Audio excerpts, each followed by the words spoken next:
假使不能公開妒忌，學習大方接受，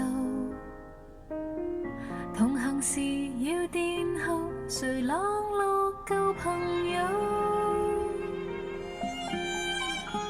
節日若我3位一體的慶祝，沿途明亮燈飾閃映着沉重，言談越熾熱，內在更冰凍。誰當初無心將兩方撮合，然後留低只得這寂寞人。仍是你們密友，呆望你們熱吻，應該傷感還是快感？